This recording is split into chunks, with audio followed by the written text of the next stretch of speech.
Hello everyone and welcome to my Tarot Parlor. I'm Marilyn from tarotclarity.com. Although I have a few YouTube videos under my belt, I have not yet properly introduced myself to you, and I'd like to rectify that right now. My channel will be exclusively about tarot, and since there are already a great number of competing tarot channels, my aim is to present material that is unique or at least not greatly covered by other tarot channels. My tarot parlor is a quiet and secluded space in my home where I do all my tarot readings when I am at home.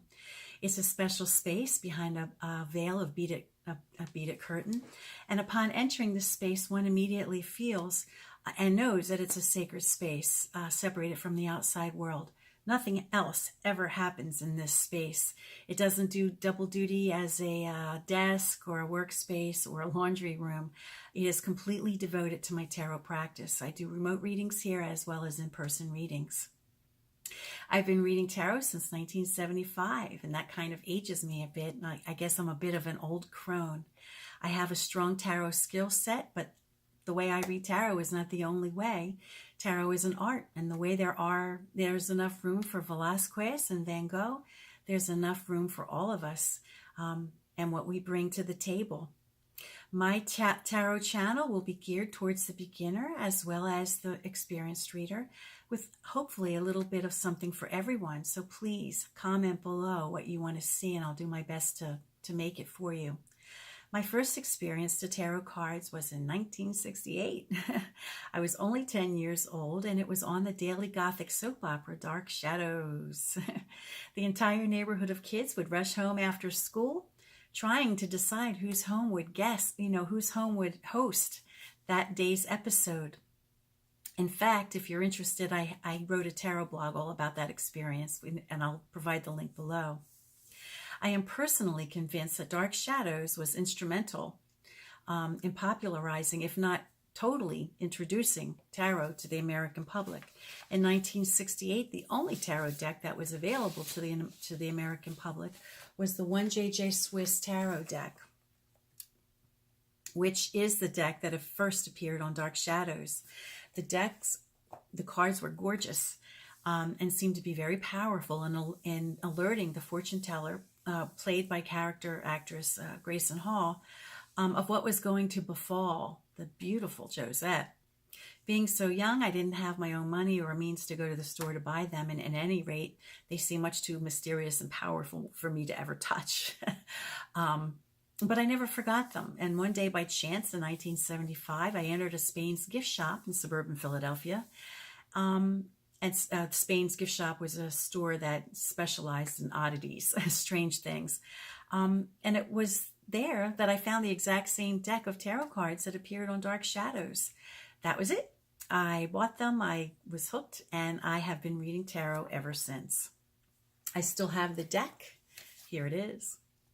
And the book that I eventually bought to go along with that particular deck. Now, bear in mind that since this deck was the first deck in the United States, it was the only deck generally available to us, though the Rider-Waite-Smith deck did make itself available in, I think, 1970, where it too made, I believe, its first appearance on American television on Dark Shadows.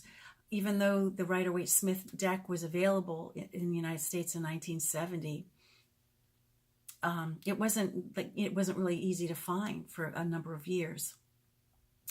If you are unfamiliar with the 1JJ Swiss tarot deck, it's basically a Pip style deck, not genuinely a Marseille style deck, but closer to the Marseille tradition than the Rider-Waite-Smith tradition for sure.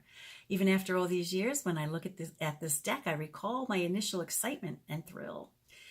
It always takes me back to that first moment when I first laid eyes and held my own tarot deck in my hands. So from the onset, I began to learn tarot in the Marseille tradition. Prior to making this video, I had assumed that I probably bought my first Rider-Waite-Smith tarot deck just a couple of years after buying my first tarot deck. But that can't be true, because I checked as reference my tarot cards, and the first Waite-Smith deck that I ever bought wasn't even a Rider-Waite-Smith tarot deck. It was Albano Waite-Smith, and I didn't buy it until 1991. So I had already been reading tarot cards for 15 years before I ever even bought a Rider-Waite-Smith tarot deck. My oldest decks are all in the Marseille tradition, which is understandable since that's how I learned tarot. And it is my preferred tarot deck, but I read everything. I have well over 100 tarot decks, and probably half of them are Rider-Waite-Smith varieties. There weren't too many tarot decks to choose from until 1990s. There really weren't that many tarot books to choose from either. There was no internet to readily gain access to learn from.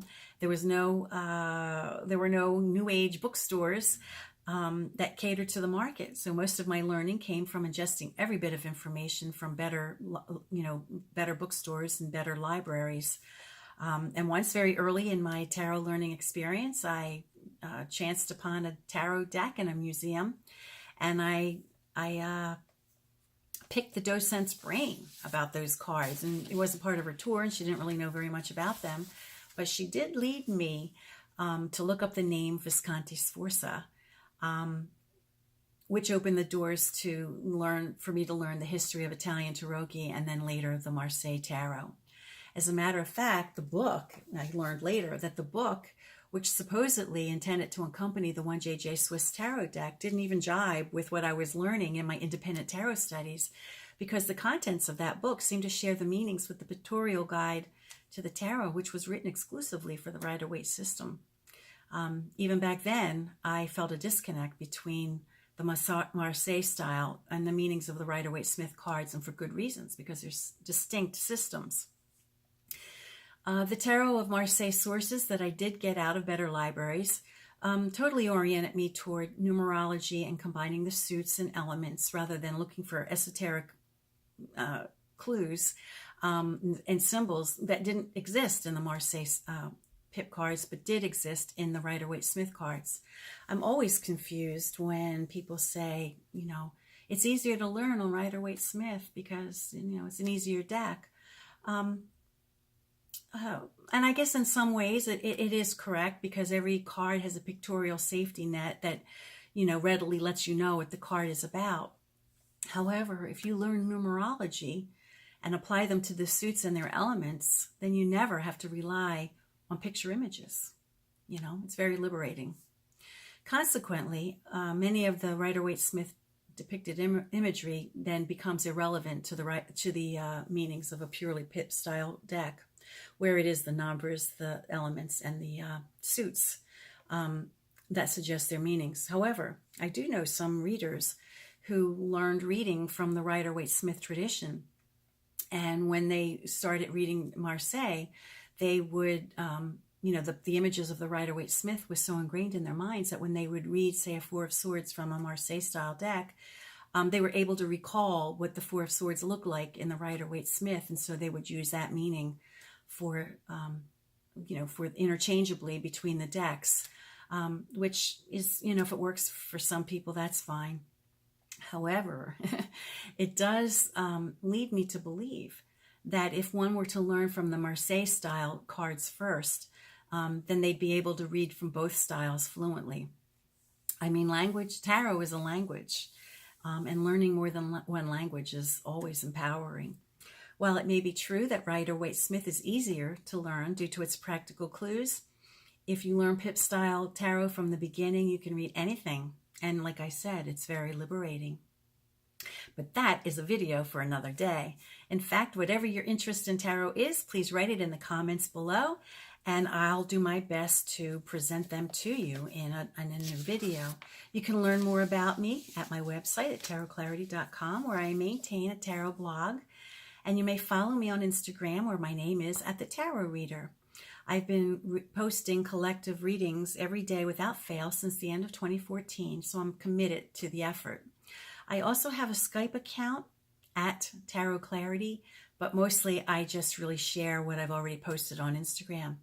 At any rate, I hope this video has been effective in giving you an idea of my tarot experience and what I bring to the table. And if you'd like to follow my videos, please subscribe to my channel and give me a thumbs up and check out my earlier videos. Until next time, thank you for watching, and bye.